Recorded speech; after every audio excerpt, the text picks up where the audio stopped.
Cool, so first off, before I get started with my presentation, I want to ask you guys some questions so I can get an idea of like who's in the room, what you guys have done, and how much you know about wholesaling real estate. So raise your hand if you have wholesaled a house, if you have done a wholesale transaction. Anybody? Okay, got some people over here. Sweet, so got some people that have done a wholesale transaction. Raise your hand if you've done more than 3 wholesale transactions. Cool. Sweet, so we got some wholesalers over here. And then as far as flipping, raise your hand if you've done a flip successfully. Okay, sweet. So, I'm going to be talking about today a little bit about my journey in real estate, because, I was able to break into the space at a very young age and make a lot happen and build a lot of success for myself. And so, it's just proof. It's proof of the concept that anybody can achieve success in real estate. There isn't, this big barrier to entry in the space. There really isn't. And so I want to show you that. And then what I want to show you is how you can become your own deal finder. And that's what you need to be. You need to be your own deal provider, right? And if you're out here trying to find fix and flips or a deal to buy and hold, that's great and all. But you're going to be winding up buying deals from other people at not the deepest of a discount. And that's just the fact of the matter. But when you become your own deal finder, you get the deals at the deepest discount. And not only that, you become a cash flow machine. Because you don't want every deal. So the deals that you don't want, those ones you make the cash flow on, and that helps you fund your deals that you do want. And so that's what we're going to be talking about today. So my name is Jacob Blank. I started getting into real estate when I was 16 years old. I found out about wholesaling real estate by somebody named Alex Sines. Alex Sines, he's here in town. You might know him. He started wholesaling when he just got out of high school. He was 18 years old. I found out about him, and it was all I needed to know to realize that basically I could do this. And once I found that out, I started chasing after wholesaling. And so I started staying up late every night, watching as many YouTube videos as possible, taking down a ton of notes, trying to learn everything I could about wholesaling real estate. And then once I had a good, well-rounded understanding of the business, after spending, a month researching everything I possibly could, that is when I started taking action. I started by printing out like 500 flyers, and I mapped out the pre-foreclosures in my area, and I drove to them, and I knocked on the door, and if they weren't home, I'd take the flyer to the door and leave it in a mailbox. I tried bandit signs, and so there you can see me super young doing bandit signs. Those strategies didn't really work out, but they helped me get started. I then moved on to cold calling. I actually used to go to Rocky Point, Mexico a lot because my parents had a condo there, and I hired a couple cold callers after I was calling for myself for 2 months. And so there you can see me in my living room making calls, shirtless, chilling at my house, just banging out the phones trying to get a deal, right? And so, then I hired the cold callers, and I really started to gain some traction. I started to have more conversations with motivated sellers, and the name of the game is the more conversations you have, the more offers you give, the more deals you're going to get. So if you can just focus on finding those conversations, comping and looking at property as much as possible, and then giving as many offers, you're going to get a deal. And so I just started doing that every day, calling and making offers. And then there we go. 8 months later, I got my first deal. But I want to take a step back before we talk about me closing my actual first deal. I was doing this and for so long, every single day, and 6 months in, I had a deal under contract in Gilbert, Arizona, and I got it under contract, I got pictures of the property, I marketed it to buyers, and I tried to sell it to my buddy Zach Keeps. Zach Keeps actually set me up with Dustin, and I wouldn't be speaking here if it wasn't for him, and I wouldn't have had a buyer for my first deal if it wasn't for him. But basically, so props to him, but I walked Zach through this deal after 6 months of trying to wholesale, and he points out all these foundation issues to me. And now I see that my deal wasn't a deal anymore. The numbers didn't make sense. And this was after 6 months of trying every single day to do this. And I felt like giving up. And I felt like throwing the towel in and just, going back to being a kid. But fortunately, the next day I snapped back to it and I kept going at it. And a couple months later, I got this first deal in Scottsdale, Arizona. I locked it up for like $360, and I wound up selling it for $390. And I made a $30,000 assignment fee at just turned like 17 years old. which was super amazing. So now I have my hands on $30,000 as a 17-year-old. Raise your hand if you would blow that money and completely waste it, and it wouldn't benefit your life at all, and it would actually just make you a worse person if you got that money at 17. Yeah, you know. Somehow I managed to actually use the money for a good cause, and I used it on myself. I invested in myself. A few months later, I got an office. My rent was like $800 a month. I got some desks. You can see me setting it up. And I started hiring people onto my team, and I started scaling. You know, I had 2 cold callers at the time I got my first deal. I got that first deal, I went to 5 cold callers, 8 cold callers, 12 cold callers. I believed in the vision. I had that proof of concept now after I closed this deal that anything was possible, that all I had to do was rinse and repeat the same things I did, and I'm going to make more money and have more success.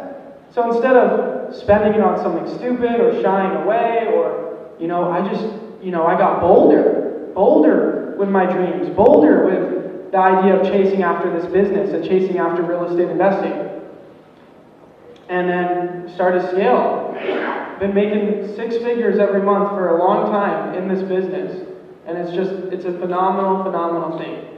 And I'm so grateful that I stayed true to the vision, put the hard work in, because it does pay off. Those compounding efforts that you put in every single day on a long time frame, we're talking about a long timeline here. If you can commit to a long timeline of every day showing up for yourself, for the things that are going to benefit your life, then these are what your weeks turn into. These are what your months turn into. These are what your one deals turn into. If you can do that for yourself, for your life. And it looked a lot different. My mom's in the back right there. Thanks for coming, Mom. Love you.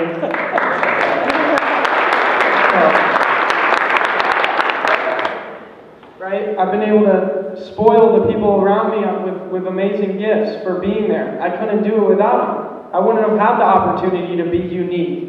You got to have good parents that tell you you can be whatever you want to be. Chase after your dreams.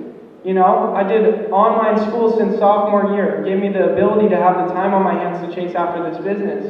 So, couldn't have done it without her. That's me in front of my high school with my dream car at 18 years old. And there we go. Speaking at events, got my new dream car, office, just making it happen. And so, that's what I did through wholesaling real estate, and it's what you can do too. And I know this event isn't necessarily targeted around wholesaling real estate. I know it's more about flipping, buy and hold, building wealth through real estate, investing. Well, I'm here to show you that the easiest step through the door into real estate is wholesaling. That's the best way to get into the business. If I was able to do it at 16 years old, it's the best way to get into the business. That is undeniable. And so, if you're struggling to find your first flip, if you're struggling to, how do I do creative finance and subject to because I don't have a lot of cash on my hands to get my first property that I'm going to cash flow on, what do I do? Well, you find a deal and you wholesale it. And you make some money and then you go from there. And so, let's get to it. So, we always need the next deal. So even if you've never done a deal or if you've done a bunch of deals, it's always about the next deal. That is what real estate is. It's always the next deal.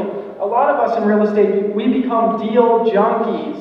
That's the reason why we're still in the business, because we deal with a bunch of sellers that are a headache, title companies that are a headache, title issues that are a headache, right? This business is not easy. There's tons of road bumps and tons of headaches with trying to get a deal from contract to close. Right? It's a long process. You know, the cash conversion rate of this business is 30 to 90 days on an average deal. There's a lot of crap that can happen from contract to close. And so, the reason why a lot of us stay in this business is we're deal junkies. It's always about the next deal. That's what excites us, finding the next best deal. But it's a necessity to continue investing. It's always about the next deal. And because it's always about the next deal, and if you don't know how to source deals yourself, you're always going to be getting the deal from somebody else, and they're going to be making money off of you. And that's okay. Everybody's got to eat. That's not a problem. But if you want it to become less challenging to find your next deal, if you want your deals to become more ideal for you, then find how to source them. Raise your hand if you flip. and you don't pick up every deal, even if the margin is there to make money. Raise your hand. Right? If a flip, you're going to make a lot of money, but you don't do flips where you have to put 100 grand into it because it's just too big of a project. You don't pick up the deal. Even if there's 150 grand to be made, it's not your deal. Right? And so what happens is, you know, it's hard to find your deal when it comes to finding it from other sources, on market, off market, from wholesalers. Right? But now it becomes easier if you can source your own deals. And guess what? You're not going to want every deal that you source.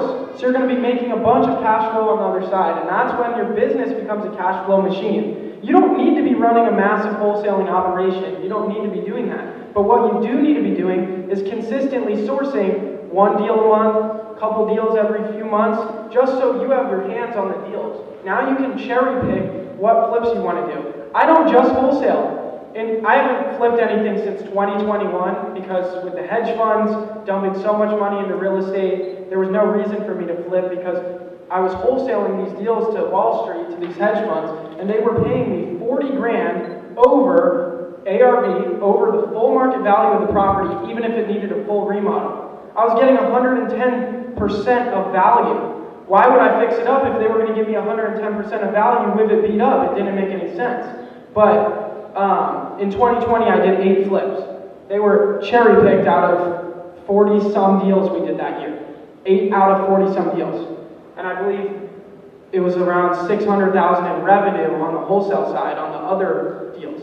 So I was able to produce all of that cash, and have 8 deals to flip.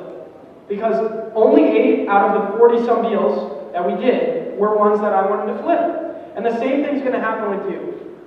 You're going to be getting better deals for yourself, you're going to be making cash on the deals you don't want, and you're going to be getting every deal that you do purchase at the deepest discount possible. Sounds pretty good, right? Sounds like your focus and the door to flips and the door to your ideal rental is finding the deals. And that is the door. And that is the door that everybody goes to, but they go the wrong directions. They go on market, they go from wholesalers, and it's just never going to be the best way to get them. And it's not going to be reliable. Become your own resource for the deals. And watch your business grow. Watch your portfolio grow. So now let's talk about how to successfully wholesale.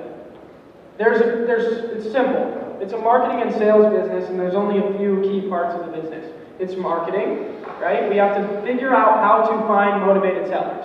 We have to find somebody with a distressed property or a distressed situation that will sell us their property at a discount. And we have to get really good at that, right? Because if we can't find those people, we have no opportunities to work with. We need opportunities in front of us. We need to present ourselves with opportunities. If we can't get good at marketing, it's never going to happen.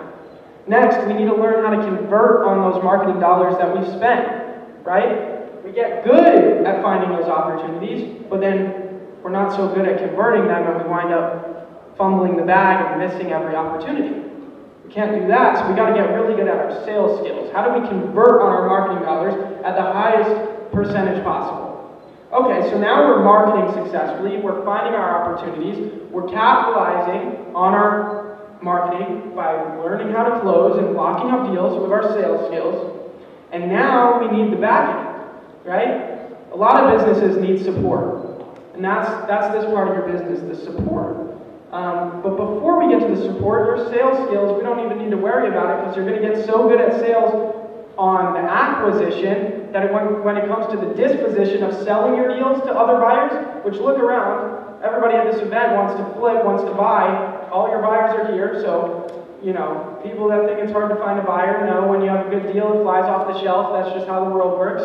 Right? So your sales skills are already going to be there for the disposition. Selling them are going to be easy. So now we get to the support, the transaction coordination. Like I was saying earlier, it's a 30 to 90 day cash conversion cycle in real estate, right? A deal from open to close takes a while. There's a lot of crap that can get in the way during the transaction process. So you need to get good at your transaction coordination, that support department. You're having good customer support with the sellers you're dealing with to reduce headaches and reduce issues and reduce people getting mad, right? Because When you start doing a lot of deals, you're dealing with a lot of people, and you're not just dealing with people when they bought a $100 item, you're dealing with people that are selling their biggest asset. Imagine how upset they can get, right? So you gotta be pretty good at the transaction coordination. And so that comes with being able to build an amazing relationship with a really good title company. It comes with finding a good title company and then nurturing that relationship. Your title company, you don't need a whole department with a ton of transaction coordinators and stuff. Build an amazing relationship with your title rep and watch them become a part of your business. And so, yeah, marketing. What are the different type of marketing channels if you guys want to get started finding these opportunities and finding these motivated sellers? You know, cold calling was my biggest thing. I probably spent just under $1 million in the past 4 years on cold calling marketing, right? So I've done that. I've spent on it, learned it, mastered it, and it's rudimentary. It goes back to the basics, calling people up and seeing if they want to sell, or if they want to buy, even though it's illegal to try to sell people stuff to buy, but you can call them to ask them to try to give them money. So calling them, trying to give them money for their house. Goes back to the basics, calling people up. How is it not going to work? So that's always been my favorite. SMS, you know, people do that. It's kind of a dying marketing strategy with all the restrictions. Same with RBM. It can still be done. There's just a lot of hoops you got to jump through to do it right. Direct mail. Direct mail is great when it comes to finding your ideal deal because you can really specifically target an area and you're going to get inbound calls, right? So direct mail can be great if you're really trying to be more direct with what you're trying to pick up. PPC, SEO, Facebook ads, so digital ads, super good because those leads are always going to be the hottest, right? They're going online, they're coming to you, they're filling out a form. Direct mail is going to be just as hot too, they're calling you, right? And then we have bandit signs, which, you know, it's not the best. Driving for dollars, it's a good way to get your foot in the door. And then door knocking, you know, when it comes to door knocking specific things like pre-foreclosures, right? Those people aren't answering the phone because they're running from everybody because everybody's trying to collect from them. That's just the fact of the matter. They didn't pay this, they didn't pay that, their mortgage is behind, they're not answering the phone. Their phone bill's not paid. So you got to door knock them to find them. And there's not as many people doing it. So door knock them and you're going to get those deals. Things shifting, it depends. There is still some of those markets across the country. I know people are coming from all over. There's some markets that are like recession-proof right now. They're not recession-proof because no market is, but right now in this time span they haven't really changed with all the changes in the economy as of late. But with the markets that we're in, you know, they've been hit a little. They've dropped, you know, 10%. They're leaning towards a 10% drop in that, you know, value. So what's sellers aren't motivated right now either because interest rates are so high, their payment's going to be so much more if they sell and if they get into something new that they're not motivated. So doing cold calling right now, which those are always going to be your coldest leads, it's not working as good right now because there's so much resistance on why people should sell right now. It just doesn't make sense for a lot of people. So that's when you need those distress situations even more. That's when you need people coming to you, the hottest leads. So right now we're highly focused on digital ads, and it's working out great. There was a slow period between July to, you know, January of this year where things changed a lot, and so we had to pivot, change. Instead of focusing on cold calling, I had 34 cold callers. I have 2 now. I literally got rid of everybody. I had to. It sucked. But now we're doing a lot of digital ads. So digital ads right now is working great. And before we move on from marketing, a lot of people think cold calling is more affordable. Yeah, because you kind of, you know, you can spend slower. But when you go and you look on the back end of your KPIs, your key performance indicators, after you do your marketing and after you close your deals, now you can run these numbers and see what your costs were. What happens is your cost per deal on digital ads is around $2,000 per deal, and then you go look at cold calling, it's around $3,600 per deal. So it's actually cheaper But because the entry cost and stuff, it seems more expensive up front, but when you run the numbers after, it's actually more affordable and it's actually a better way to run your business. Sales, right? What are the key components of sales? And this is where the money is made. The money is made on the acquisition. The money is made when you guys get the deal. Whether you're flipping, buy and hold, whatever, the money is made on the acquisition. It's not made when you go sell your flip. It's not made when you go sell your deal. It's about how discounted can you get that deal on the acquisition. That's where the money is made, right? So we need to be good at this. The key components of sales, building rapport. What is building rapport? Building rapport is building a relationship with the homeowner through the phone, right? And how do you do that? It's building a relationship. So it's talking about anything but the house, anything but the deal, anything but the offer, anything but the business, right? You need to talk about things about life. So there's a simple metaphor that you can follow if you struggle building rapport when on the phone, you know. There's 4 things. The metaphor's 4, F-O-R-E. These are 4 things anybody can talk about. F, family. O, occupation. R, recreation. And E, education. 4. 4 things anybody can talk about to build rapport. Affirmations. You want to affirm what they say. People want to be heard and they want to know they're being heard. When they tell you something, repeat it back to them. Okay, so the countertops are granite. Great. Great. Great. The countertops are granite. Great. Okay, you fixed the roof 3 years ago. Great. Affirmation. Tell them you heard them. People love that. Objections. You got to know how to weave and navigate through objections because every deal, every sale that you're trying to make, there's an open and then there's a close. And between the open and the close, there's a ton of stuff in the way that you've got to get past in order to get them to buy. And in order to get them to buy, you have to remove all objections. This is a straight line sale. You're moving from the open to the close. There's things in the way. You're thrown off the straight line because an objection hits here. You need to get past that objection, come back to the straight line, and continue moving to the close. So we have to learn how to go past those objections. And what does that take? It takes skill and it takes learning, but most importantly, it takes experience. Because there is only a handful of objections that happen when you're talking to somebody about them selling you their house. There's only there's only a few, right? And so once you have enough experience, you've seen every objection that's going to pop up, and you've learned how to navigate it. And boom, it's simple. Now you just move along your sales process from open to close. Objection here, boom, back to the straight line. We're moving to the close, and great. Rebuttals, similar thing, right? When there's objections, you need to learn your rebuttals. With experience, you figure out what you need to rebuttal, you nurture those rebuttals to get them to be perfect, so that way it's a seamless process. Everything that could pop up, every obstacle, you are ready to push past. Scripts. You want to be prepared, you want to build material as you go on this journey of building your business. Build material. And the straight line theory, which I pretty much just mentioned. Straight line, open, close, straight line to the close. You got to keep moving along it. You're on the phone. This lady starts talking about her patio for 30 minutes. You're wasting your time. You got to figure out how to circle back to the straight line. Objection. How do I know your company's real? Figure out how to rebuttal, move back to the straight line, continue moving to the close. That's how you need to think of a sale, because otherwise you don't have any control variables in your sales process. You need to do stuff the same way every time. Have a process. That's when things start to become a system. That's when things start to really work. That's when you really start to grow. Transaction coordination. You got to have a CRM, client relationship management system. You need a good system as the heart of your business, right?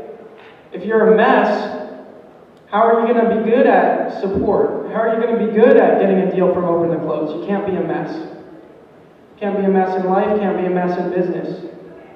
Right? Can't be a mess at your flip. Then paint gets on something that it shouldn't have. Right? Yeah, prepare stuff. Build stuff for your business. Email templates. Every time you're opening up escrow on a new deal, you're saying the same thing. Build a template for it. Plug and play stuff here, right? SOPs, standard operating procedures for your team. Make this stuff simple. Document it, right? Build a real business. Don't just be flying by your pants. You can't be doing that, right?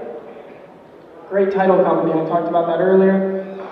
And then solid company communication. When you start doing a lot of deals and you start having more team members, if people aren't communicating, stuff gets lost in translation. Find a good way to communicate. And then I'm going to open this up for questions, but I can help you out to learn how to wholesale if you go check me out at YouTube. I post videos every single week, multiple videos every week, literally teaching you all this stuff that I just mentioned in depth. You can download my contracts and scripts at jacobblank.com/free for completely free. All right.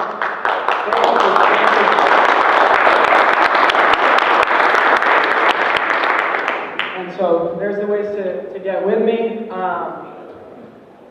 And yeah, everything I've mentioned, everything I use in my business, all of it's available at jacobblank.com. So make sure to check me out after this. I'd love to help you guys out. I do coaching and mentorship. I have a program that you guys can go through. I would love to be your mentor if you're serious about wholesaling, because I want to see you guys have success. So, anybody got any questions?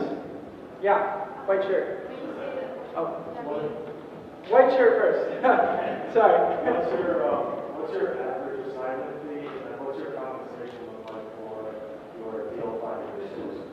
Great question. Yeah, so average deal size this year, things are very one deal's great in a specific market, and then one deal's in Arizona is super small just because of the economy right now. But as for last year, it was just a little bit over $27,000 per deal, which is big, and that's because of the hedge funds. So if we go back to 2020 Q1, Q2 of 2021, your average deal size you're looking at to be a healthy business is at least $15,000, but we always sat around $17,000 in a normal wholesaling market. And then compensation, 10% commission on every deal to the acquisition manager, and then plus $2,000 base pay. I've done $1,200 base pay, I've done $1,500, $1,700 base pay. It's better to just pay people enough where it's not a severe struggle to live, in my opinion. Even though, some people want to do commission only or very low base, so that way people are more hungry in their company, because you gotta, if you don't perform, you're not gonna make anything. So it's a double-edged sword there. Yeah. Her. Okay, that's fine. Yeah, thank you. So my question is, you mentioned about the digital ad, right now it's really effective. I'm just wondering, I know Facebook and YouTube, where else do you have them? Yeah, so Facebook and YouTube are new. Yeah, so she's wondering where can you do digital ads? So Facebook and YouTube are what we're doing right now, which are really good, but one of the main ones, which we're going to get into more and we've done in the past and we're about to relaunch, is Google pay-per-click. So when you search something on Google, the first 4 that show up, those are ads. And that's one of the best, but it's more expensive. With YouTube ads and Facebook ads, you can be looking at a cost per lead between $10 to $50 per lead. But with PPC, you're looking at, you can, if you do a nationwide campaign where you keep it really broad, you can be around $70 a lead, but usually with PPC it's $100, $120 a lead, so it can get expensive or more. What is the average market fee for digital ads? Average spend per month, I would say. Yeah, if you want to do digital ads and have it really, consistently pay off. I mean, if your budget's smaller, you could spend $2,000 a month on Facebook and YouTube and have a lot of success. If you want to get more into PPC, for PPC you'll need to spend at least $4,000 a month, at least for PPC. But with the more affordable ones, you can have a lot of success for $2,000 a month. Yeah. So it's been a long time since I did this, so it sounds like it's probably too close. So with your team, is it predictive dialing? And how many calls are they expected to do in a given time period? Yeah, so with the cold calling, it's using a multi-line dialer all the time. And we use the ready mode dialer. It dials 12 lines at once, and then feeds you the people that answer, so people aren't sitting waiting on the phone. You can't be hand dialing because you're never going to be talking to people. You're just going to be getting voicemails. How many touches do you get? How many calls? The callers make like 4,000 calls a day, right? But then the people in office, they are hand dialing, but then when they're done calling like their new leads and their follow-ups by single dials, we do have a dialer integrated into our CRM, so then they can go to like people that weren't interested before, or people we never reached, that came from marketing, and dial them on a 4-line dialer. And the guys in office are supposed to make between 100 to 140 calls a day with an hour and 30 minutes of talk time minimum. Those are the KPIs we want them to hit. And they got to make an offer to everybody they speak to. Yeah. Is it necessary to do inspections on properties you think are worth pursuing or not? If it's something that you want to flip for yourself, inspect it for sure. And go see it in person. If it's a wholesale deal, I haven't been to a property in 2 years, 2.5 years probably. And we're doing deals across the country. And so the thing I've learned is the more you can sit in front of your desk, like your command center, the more money you're going to make. Then every time you leave your desk and leave the office, you're wasting so much time. If you could stay right there, you're talking to more people, you're making more offers, you're looking at more property. It's just going to turn into more deals. What's your top 2 markets that you're focusing on? Yeah, Arizona's always been one of our top markets. As for right now, it's not necessarily the best for us. We're having a lot of success in North Carolina, and I'd say it's kind of tough right now because we are doing like more nationwide when primarily we used to target like our main markets when we would target markets with cold calling were Georgia, North Carolina, Florida, Texas, Arizona, and a little bit of California. Those were our main markets. And those are, Texas is a great market, Georgia, North Carolina. For ads, we have deals in Illinois right now that are good. I just did a deal in Philadelphia, that's good. So yeah, East Coast right now I would say is better, and the Midwest, the mid, because it's kind of been hit less by like all the craziness going on. Thank you. Sorry, one more. What's the biggest obstacle you've noticed when people are starting their wholesale company for their coach? Yeah, the biggest obstacle is just like limiting belief, and it's always the biggest obstacle because people aren't willing to invest, people aren't willing to put it on the line, and if people aren't willing to put it on the line for themselves, for their life, for their dreams ever, then they're always going to be in the same place. You got to make a risk. You got to take a risk. You got to sacrifice to get to your dreams. Like, you don't just wake up one day and, oh, it worked out. No, it takes like severe sacrifice. Like, I was a kid doing my normal thing, and you know, sometimes it sucks that I've done what I've done, even though it's a great thing, because I'm so not normal now. Sometimes I just want to be normal and go hang out with my friends, but it's tough. So there's sacrifices you got to make, and that's just what you got to do. And that's the thing that holds people back. They're not willing to. Yeah. When you get a deal on contract, how many days do you have it locked up? Yeah, so you don't want to rush yourself. When you're doing less deals, you can rush yourself. When you're doing less marketing and you're just doing less, you can rush yourself a little bit more, meaning a shorter close period, because that you have less to do, so you can spend more time selling the deal. But when you start getting a little more busy, I would not try to rush yourself. Try to get a minimum 21-day close, so you have plenty of time to market the deal and sell it. Yeah. When you're making the offer, you put it under you personalize it under your name, or you use your company? An LLC. You're gonna want to, yeah. So just layer of protection. They gotta sue your company, not you. There's very minimal risk to wholesaling too. So this whole 5 years almost that I've been doing this, one legal issue. This whole 5 years, I've done close to 400 transactions. One issue. Yeah. Are you wholesaling other areas besides just residential? Like, do you do anything outside of that? We'll do anything. and we've done a ton of land. Land's good, land's easy to get, because people, they want to sell it. It's just costing them property taxes. So, land's a good strategy. But we will do commercial, we will do anything. We'll do anything as long as the numbers make sense, right? But are we marketing to other stuff? No.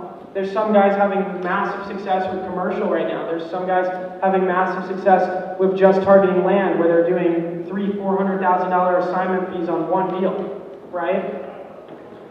So maybe you want to, focus on one deal rather than a ton, right?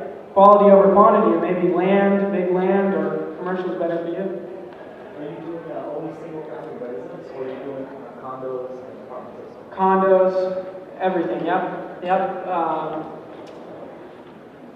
There's certain states though where you kind of want to avoid that.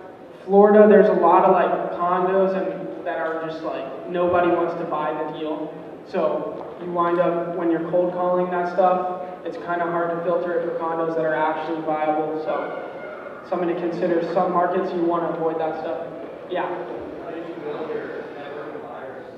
Yeah. So how did I build my network of buyers? So like I said too, when you have a real deal, it flies off the shelf. So that's another thing when you were asking what stops people from getting started. They're like, should I go find buyers first? No. Find a deal, it'll fly off the shelf. But how did I find buyers? So I found buyers through Facebook groups. Real estate Facebook groups is a great way to find buyers. Going to events like this, great way to find buyers. Finding buyers through your title company rep, great way. But ultimately, the best way was building my personal brand. Positioning myself to be able to be on a stage like this, connected with Dustin, connected with X, Y, and Z person, connected with every big company across the country. Because I don't need my own buyers. I'm friends with the guy that has the buyers. Right? Build your personal brand. You can connect with the guy that has the buyers. That's the key. Don't say it, but about how many buyers do you have at reserve, and do you know about roughly how much capital? They have? Yeah, just like a rough estimate, like what you're working. Oh yeah, so now there's this platform called Investor Lift, and I'm in this it's called cartel mode on Investor Lift. It's $50,000 a year, and you get access to 4.2 million buyers across the country. So that's one of the great ways to find buyers. There is a one where it's $500 a month. It's like $5,000 a year, but it's on my website. You can get it for $500 a month, and there's a God mode on there where what you can do is you can put your property in that you're trying to wholesale, and it will give you like a 3-mile radius of every buyer that's bought a deal similar in the area. So it gives you some access to all 4.2 by putting them in front of you. So it's a good platform even at a base level. But yeah, we have access to 4.2 million buyers.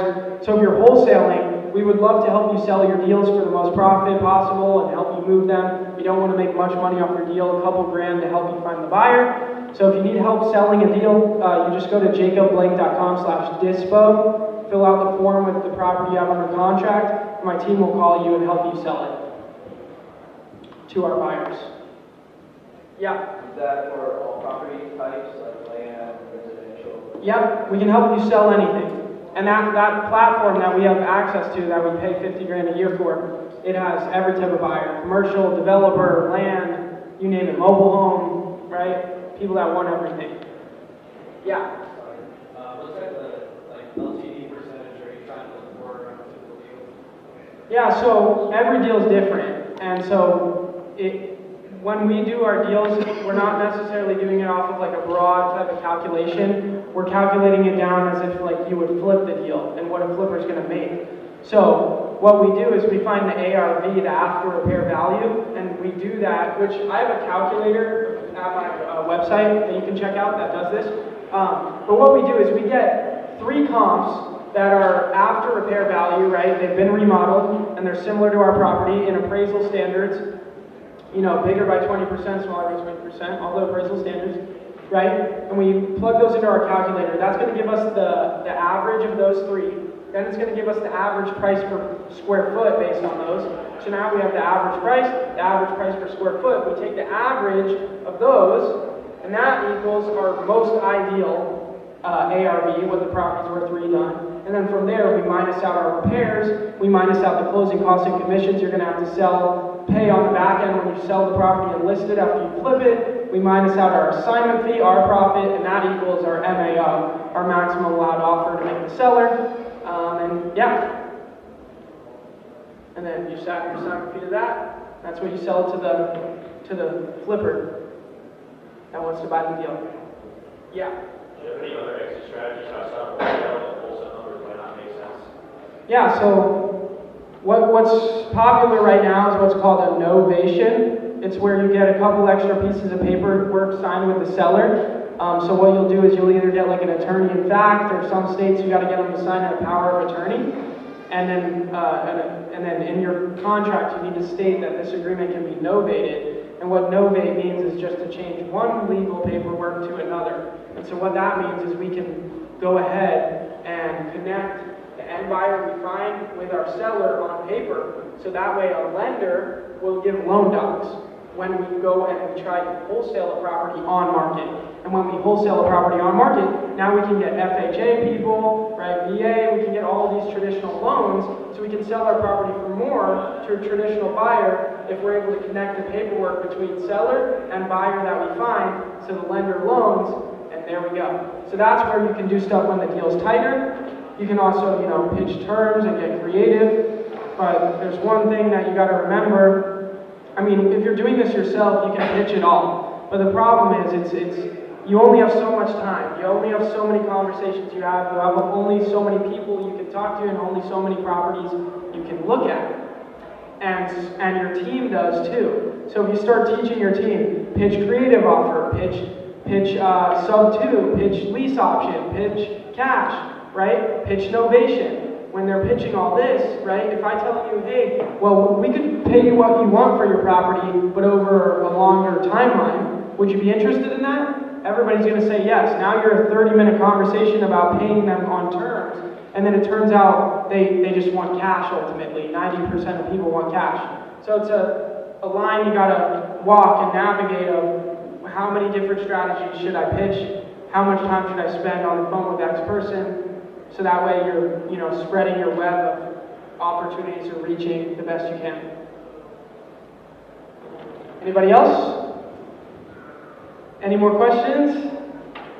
What CRM do you use? Yeah, my CRM, so we use Podio, and over the past few years I've developed it, one that's best for our business and best for wholesaling.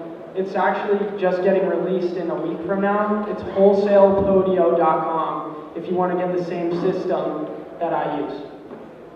Wholesalepodio.com. Yeah. I know it's kind of early, but I wonder if you and your team are experimenting with any of these AI tools at all, and if you're finding any efficiencies using that for part of your work.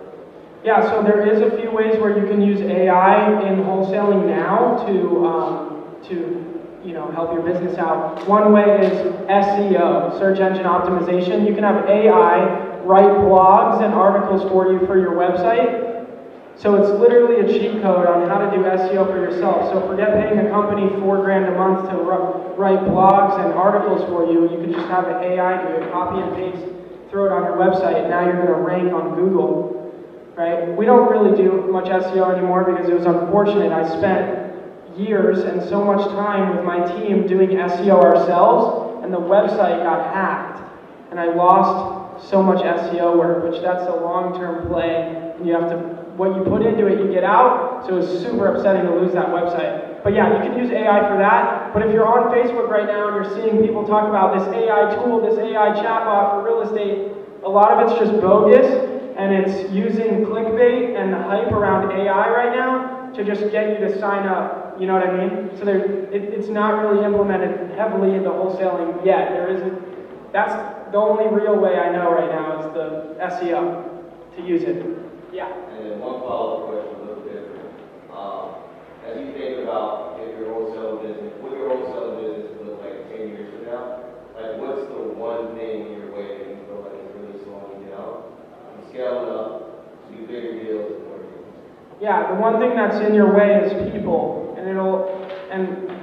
People and culture, it's just a hard thing to do, especially at a young age, because it's hard to get respect from other people, and so you know, a lot of times I'm going for people that are more around my age, which are good for sales guys, but they still see you as a peer rather than somebody they look up to more. I mean, they do look up to you first because they see what I've done and they look up to me. But then as time goes on, we become friends and peers more than, you know, the original dynamic.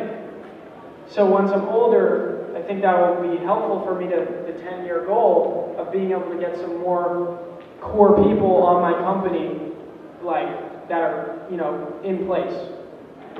One guy, though, he's just a great guy. He's been with me since my first office, so almost 4 years now.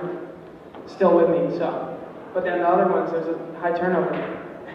Yeah. Have you ever thought about promoting that guy that would do the longest into an operations management so you can work on? Yeah, so I have promoted a couple people, and I scaled back a bit when the market changed, and we're rescaling now. So, but I had 2 sales managers at the time, so yeah, promotions are happening. That guy, unfortunately, he's got 2 kids, so he's running in and out of the office a lot of times. He also is an introvert a lot. Like he's made me over $1 million, so the dude knows how to get it done on the phone, but he's an introvert, so he's not going to be a sales manager, and there's just nothing I can do about it. I've tried, you know? Yeah. You got to be an extrovert to be a salesman. You got to get people riled up, ready to get after their goals and stuff. Yeah. With any of the leads that want like market value, is there anybody in your team that like has a license, or do you just pass on those leads? Yeah, so we've done that, and we've, you know, made a few bucks off of passing leads to a realtor. We have another CRM connected to our CRM. Click a button, pass the lead through to a realtor, right?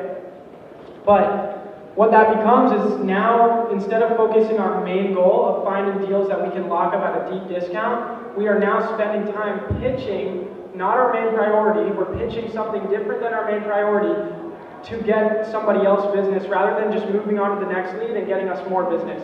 We're pitching, hey, would you want to talk to our realtor about selling retail on the market? Well, how would that work? Well, what is it? It's a waste of time. Our focus is getting deals at a discount. So it's not something we really focus on anymore. We could spend the time it takes to pitch that on talking to the next person and getting a deal locked up at a discount. You know?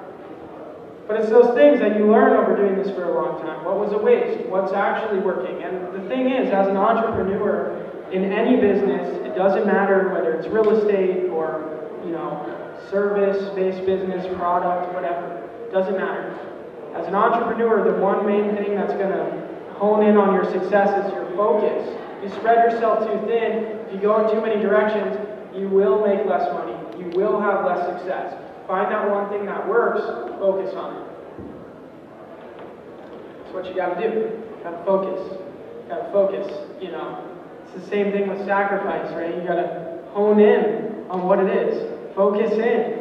And literally just, you know, you're gonna be in a better place if you just set your goals, right? What are your goals for each day is what you need to set. Okay, I am going to wake up at this time and I'm gonna get at least 8 hours of work in a day. I'm gonna go to the gym, and now I'm gonna have family time. And I know if I do these three things in a day, that's my successful day, right? And if I do that over a long time span, a year, 2 years, there's no way I'm not gonna end off better.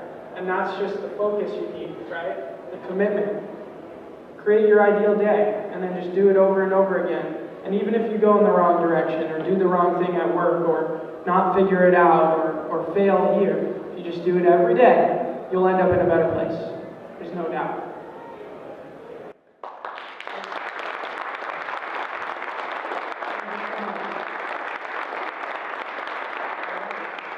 I'm not sure how much time I have left. Do I have any time left? No? Perfect. Okay. Well, thanks so much for listening. I really appreciate it, and I hope I helped you guys out. Thank you.